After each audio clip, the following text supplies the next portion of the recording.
Hello, good morning. Today's topic is glycogenolysis. What is glycogenolysis? Glycogenolysis is the degradation of stored glycogen in liver and muscles. Continue glycogenolysis. क्या होता है कि glycogen का टूटना glycogenolysis कहलाता है और ये मोस्टली जो है जो ज़्यादा ग्लूकोज होता है या वेल फेड कंडीशन में ग्लूकोज जो है ग्लाइकोजन के रूप में हमारी मसल्स और लीवर में स्टोर हो जाता है। वही ग्लाइकोजन जो है वो डिग्रेड होके ग्लूकोज में चेंज होता है। The synthesis and degradation of glycogen are not reversible. और ग्लाइकोजन का जो डिग्रेडेशन है और सिंथेसिस ये एक दूसरे के रिवर्सिबल प्रोसेस नहीं है, दोनों इंडिपेंडेंट प्रोसेस हैं, अलग अलग एंजाइम्स की प्रेजेंस में होती हैं। An independent set of enzyme present in the cytosol carry out glycogenolysis. Glycogen is degraded by breaking alpha 1,4 and 1,6 glycosidic bond. This is the structure of glycogen.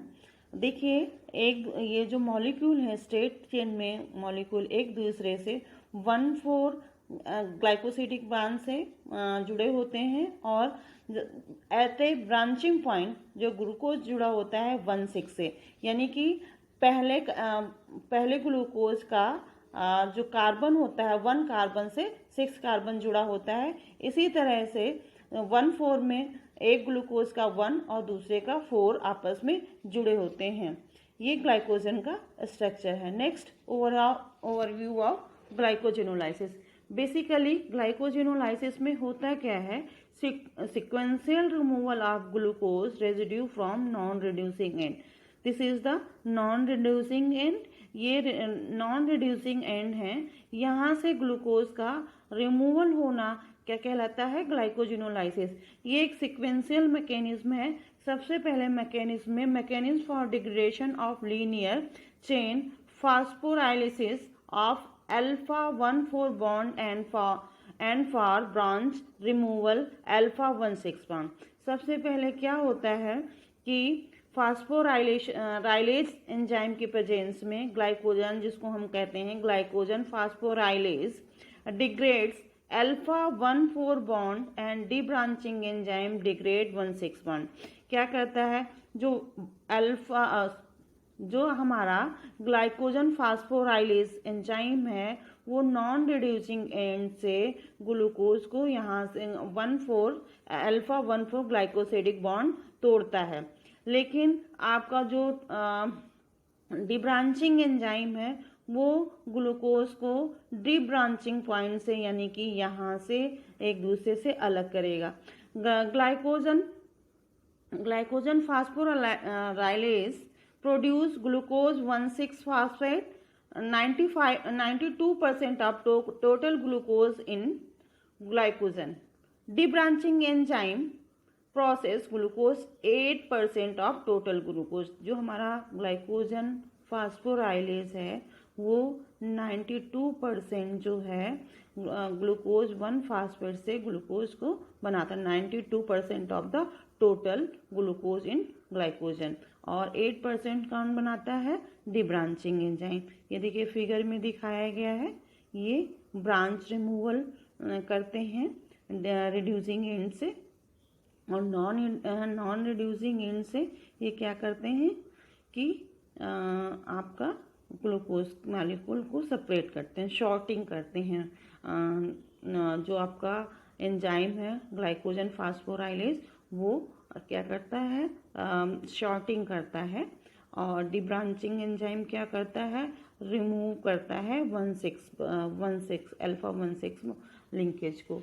तो फास्फोराइलेसिस में क्या होता है, glycogen फास्फोराइलेज cleaved alpha 1,4 glycosidic bond sequentially from non-reducing end of the glycogen to yield glucose 1 phosphate continue until 4 glucose residue remain on the either side of the branching to form limit dextrin।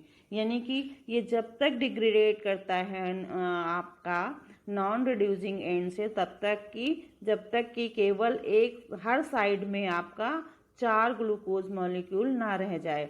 यानी कि आप देख रहे हैं कि limit dextrin का जो structure है उसमें एक सेंटर वाले को छोड़कर देख लिया जाए ग्लूकोज के चारों तरफ कितने 4 ग्लूकोज मॉलिक्यूल हैं।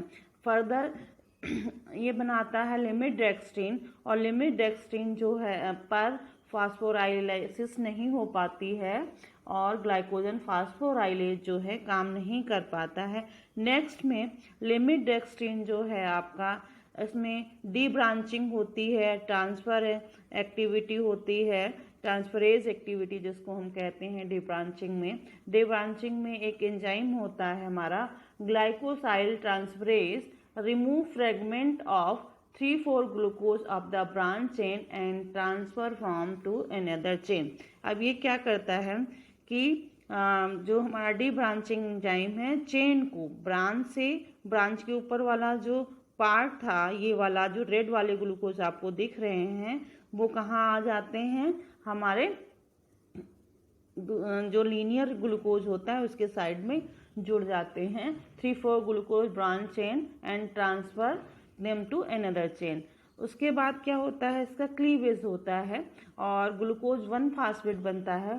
Cleavage of 1,6 bond by the 1,6 glucosidase activity release of A free glycogen, free glucose. ये जो ब्लू वाला ग्लूकोज दिख रहा है आपको, ये रिलीज हो जाता है और ग्लूकोज 1 फास्फेट से हमारा ग्लूकोज 6 फास्फेट बन जाता है और इसमें ग्लूकोज बन जाता है। इस रिएक्शन को समझने के लिए हम इस तरह से समझ सकते हैं कि हमारा जो ग्लूकोज 1 फास्फेट बनता है, ग्लूकोज 1,6 फास्फेट से ग्लूकोज 6 फास्फेट और ग्लूकोज 6 फास्फेट से glucose.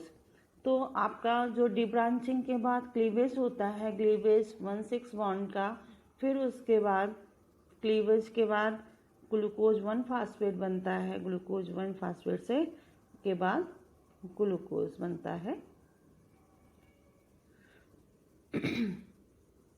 Remaining molecule of glycogen again cleaved by the phosphorylase and debranching enzyme to repeat the reaction 1 to 3। क्या होता है, जो हमारा डेक्स्ट्रीन के बाद जो हमारा ट्रांसफर डी ब्रांचिंग एंजाइम है वो बाइफंक्शनल होता है और ये ट्रांसफ़र का काम भी करता है, यानी कि ब्रेकिंग भी करता है और एडिंग भी करता है ब्रांच पे। डी ब्रांचिंग एंजाइम जो है ट्रांसफरेज जो होता है हमारा, क्या करता है कि तोड़ता भी है और बॉन्ड 1,4 ग्लाइकोसाइडिक बॉन्ड तोड़ता भी है और जोड़ता भी है। तो अब डिफरेंट रिएक्शन है। Action of the glycogen phosphorylase, the alpha 1,4 glycosidic bond are cleaved sequentially by the enzyme glycogen phosphorylase to yield glucose 1 phosphate। Glycogen फास्फोराइलेज काम करता है और ग्लूकोज 1 फास्फेट बनता है। दिस प्रोसेस ऑफ फास्फोरोलाइसिस कहलाती है और जब तक ये टूटते रहते हैं, जब तक रिमूव करता रहता है ग्लूकोज में, तब तक कि 4 रेजिड्यू ग्लूकोज के रह ना जाएं प्रत्येक ब्रांच में और इनके साथ 1,6 ग्लाइकोसाइडिक लिंक भी रह जाता है। और the branch of the glycogen are cleaved by 2 enzyme activities present in the single polypeptide called debranching enzyme। और ये debranching enzyme जो है बाइफंक्शनल होता है और glycosyl 4,4 transferase oligo alpha 1,4,1,4 glucan transferase activity remove the fragment of 3 or 4 glucose residue attached at the branch and transfer them to another chain। देखिए ये D branching enzyme है। डी ब्रांचिंग एंजाइम क्या कर रहा है, ग्लाइकोजन है ये, और ये क्या कर रहा है, 1,6 लिंकेज को ब्रेक कर रहा है। ग्लाइकोजन जो है हमारा, तो उसके बाद ग्लाइकोजन फास्फोराइलेज काम कर रहा है। ग्लाइकोजन फास्फोराइलेज क्या करेगा, जो बची हुई हमारा रिमेनिंग वो थी ये बनाएगा ग्लूकोज 1 फास्फेट मॉलिक्यूल बनाएगा, और रिमेनिंग जो 1,6 हमारा ग्लाइकोसाइडिक था उसको डिब्रांचिंग एंजाइम तोड़ेगा, ट्रांसफरेज एक्टिविटी डिब्रांचिंग एंजाइम। उसके बाद ये ग्लूकोज जो 1 अल्फा 1,6 बॉन्ड वाला था वो टूट जाता है और वो रिमूव हो जाता है ग्लूकोज के रूप में। फर्दर हमारा अनब्रांच्ड 1,4 पॉलीमर बच जाता है जो कि फास्फोराइलेज एक्शन इस पे फिर से शुरू हो जाता है। Debranching enzyme transfer the glucose as whole from the branch to main chain.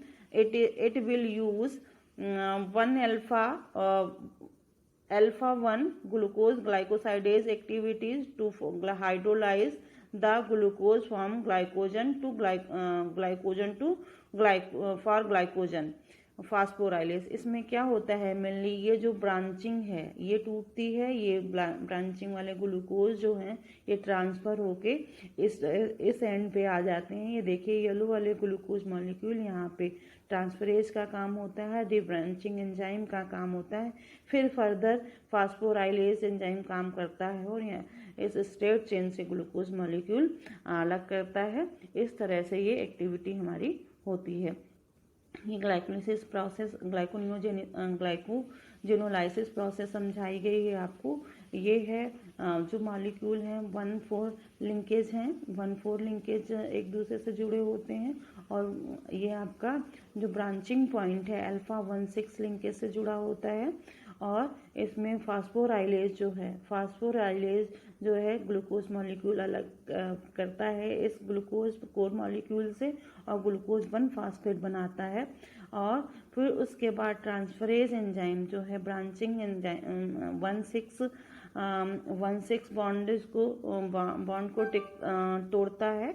उसके बाद ये ग्लूकोज मॉलिक्यूल अलग हो जाता है, फिर से फास्फोराइलेज एंजाइम काम करता है।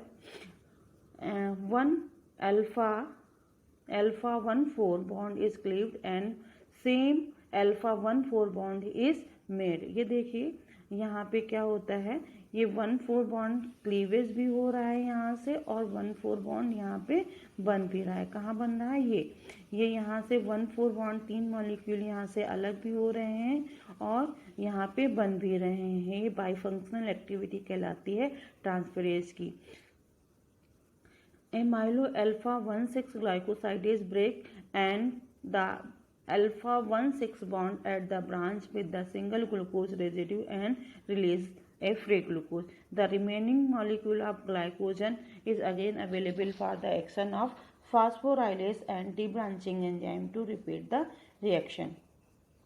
Formation of glucose 6 phosphate and glucose through the combined action of glycogen phosphorylase and debranching enzyme, glucose 1 phosphate and free glucose in a ratio of 8:1 are produced. Glucose 1 phosphate is converted to glucose 6 phosphate by the phosphoglucomutase. The fate of glucose 6 phosphate depend on the tissue. Glucose 6 phosphate in liver. Hepatic glucose 6 phosphate hydrolyzes glucose 6 phosphate to glucose. The free glucose is released to bloodstream. Muscle cell does not release glucose to the bloodstream because muscles tissue does not contain glucose 6 phosphate. Provide ATP for muscles contraction by glycolysis. ये glycolysis में चला जाता है आपका glucose 6 phosphate muscle से और वहाँ पे ग्लाइकोलिसिस से ये ब्रेक डाउन होता है। The liver kidney and intestine contain enzyme glucose 6 phosphate that cleave the glucose 6 phosphate to glucose. This enzyme is absent in muscles and brain, hence free glucose can not be produce from glucose 6 phosphate in these tissues. Thank you.